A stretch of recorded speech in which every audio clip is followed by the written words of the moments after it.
I know we have been raising the issue of intimidation and threats and things like that's been going on, but within the last few months it is becoming ridiculous what is happening.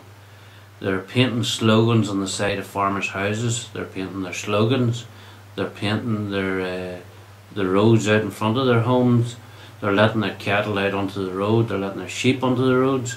There's been car accidents where people have driven in to the sheep or the cattle in the middle of the night. Now people will say, well, so what?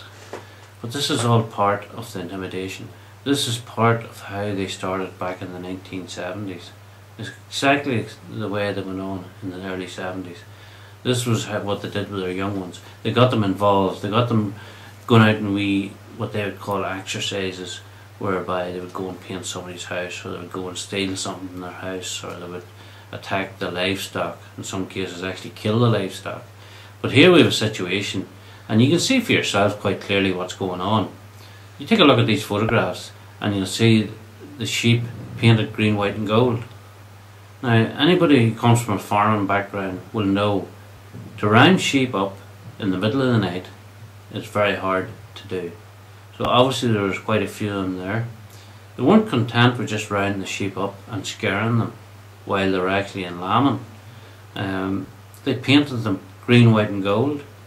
They planted tricolours in Protestant farms. They planted GAA flags on Protestant farms. And I think it's time the GAA come out and condemn these actions. It's their flags that have been put up in the fields. They can't have their supporters now going out glorifying the name of the GAA clubs, especially those who are named after terrorists, terrorising the community in the middle of the night, painting sheep, letting the sheep out onto the road, putting the GAA flags up in buildings and on the property belonging to Protestants. Now this is a typical tactic that was used right back to the early 70s, whenever they started their campaign of intimidation, of trying to drive the Protestants out of the border communities. Now this is going on not only in South Armagh and Fermanagh, but also in Tyrone, and perhaps other parts of the country that we haven't heard about. Now we've even got situations, within the last 3 weeks we have had 10 people with us who have received death threats.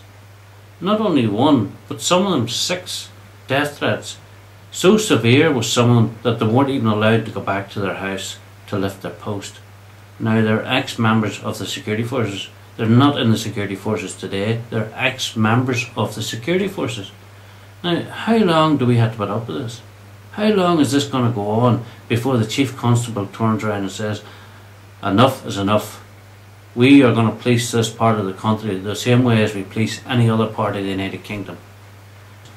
Now the other thing I'd have to say as well here, there's situations where they're leaving hoax devices in people's gateways, in their farms. Now it's got to the stage where people are actually putting a rope around them and towing them away themselves. But someday one of them's not going to be a hoax. Some of them is going to be, someday some of these are going to be real. And heaven only knows we could end up with people lying dead in our fields or on our roads, because these people are trying to draw the police out into the communities so they can attack them.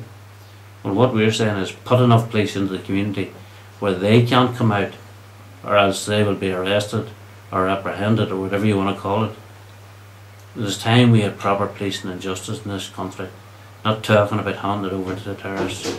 It is time we had law and order the way we should have, like the rest of the United Kingdom.